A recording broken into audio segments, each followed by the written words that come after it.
രാജ്യതലസ്ഥാനത്തേക്കാണ്, ഡൽഹിയിലേക്കാണ്. ബൽറാം നെടുങ്ങാടി തയ്യാറാണ്. Balram, good morning.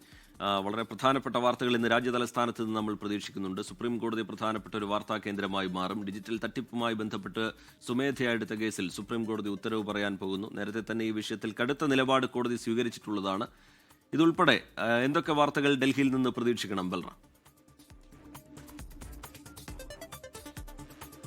Rijith, very good morning. ഇന്ന് രാജ്യതലസ്ഥാനത്ത് നിന്നും ഒട്ടേറെ സുപ്രധാനമായ വാർത്തകളാണ് പ്രതീക്ഷിക്കുന്നത്. അതിൽ ഏറ്റവും പ്രധാനപ്പെട്ട ഒരു കാര്യം കേരളത്തെ സംബന്ധിച്ചിടത്തോളം സംസ്ഥാന വിദ്യാഭ്യാസ മന്ത്രി വി ശിവൻകുട്ടി ഇന്ന് കേന്ദ്ര വിദ്യാഭ്യാസ മന്ത്രി ധർമ്മേന്ദ്ര പ്രധാനുമായി കൂടിക്കാഴ്ച നടത്തുന്നുണ്ട്. ഈ കൂടിക്കാഴ്ച SSK പദ്ധതിയിലെ പണം, ബാക്കി കേന്ദ്ര സഹായം അത് അഭ്യർത്ഥിച്ചുകൊണ്ടാകും എന്നാണ് മന്ത്രി അറിയിച്ചിരിക്കുന്നത്. അതേസമയം ഈ PM ശ്രീ പദ്ധതിയുമായി ബന്ധപ്പെട്ട പദ്ധതി മരവിപ്പിച്ചതുമായി ബന്ധപ്പെട്ടുള്ള കാര്യങ്ങൾ ഈ കൂടിക്കാഴ്ചയിൽ ചർച്ചയാകില്ല എന്നും മന്ത്രി വ്യക്തമാക്കിയിട്ടുണ്ട്. ഒപ്പം തന്നെ ഈ ഗണഗീത വിവാദവുമായി ബന്ധപ്പെട്ട് അന്വേഷണം ആവശ്യപ്പെട്ടുകൊണ്ട് ഔദ്യോഗികമായി പരാതി നൽകും കേന്ദ്രമന്ത്രിക്ക് എന്നും മന്ത്രി ശിവൻകുട്ടി അറിയിച്ചിട്ടുണ്ട്. വൈകിട്ട് 3 മണിക്ക് കേന്ദ്രമന്ത്രിയുടെ വസതിയിൽ വെച്ചാണ് ഈ കൂടിക്കാഴ്ച നടക്കുക.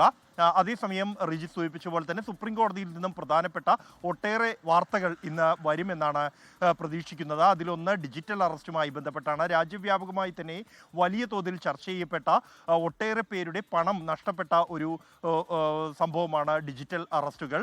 ഏതാണ്ട് 3000 കോടി രൂപയോളം രാജ്യത്തെ പൗരന്മാർക്ക് നഷ്ടപ്പെട്ടു എന്നാണ് സുപ്രീം കോടതി പോലും ഈ വിഷയത്തിൽ വിലയിരുത്തുന്നത്. ഇതുമായി ബന്ധപ്പെട്ടുള്ള സ്വമേധയാ എടുത്ത കേസാണ് സുപ്രീം കോടതി പരിഗണിക്കുന്നത്. സുപ്രീം കോടതിയുടെ പേരിൽ ഒരു മുതിർന്ന പൗരയിൽ നിന്നും പണം തട്ടിയ സംഭവത്തെ തുടർന്നാണ് സുപ്രീം കോടതി ഈ വിഷയത്തിൽ ഇടപെടുന്നതും.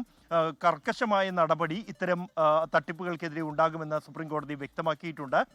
ഇതോടൊപ്പം തന്നെ TP ചന്ദ്രശേഖരൻ വധക്കേസുമായി ബന്ധപ്പെട്ട് ജ്യോതി ബാബുവിൻ്റെ ജാമ്യാപേക്ഷയും ഇന്ന് സുപ്രീം കോടതി പരിഗണിക്കുന്നുണ്ട്. വൃക്കരോഗത്തിൻ്റെ ചികിത്സയെ തുടർന്നാണ് ജാമ്യത്തിനായി ഈ പ്രതി അപേക്ഷ നൽകിയിരിക്കുന്നത്. നേരത്തെ തന്നെ ഈ കേസിലെ പ്രതികൾ സുപ്രീം കോടതിയെ സമീപിച്ചിരുന്നു.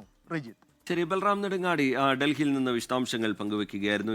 ലോകത്തെവിടെയായാലും ഏത് സമയത്തും 24 വാർത്തകളും ഓഗ്മെന്റഡ് റിയാലിറ്റി പാക്കേജുകളും എക്സ്പ്ലെയിനറുകളും വിശദമായി കാണാൻ ഞങ്ങളുടെ YouTube ചാനൽ നിങ്ങൾക്ക് സബ്സ്ക്രൈബ് ചെയ്യാം.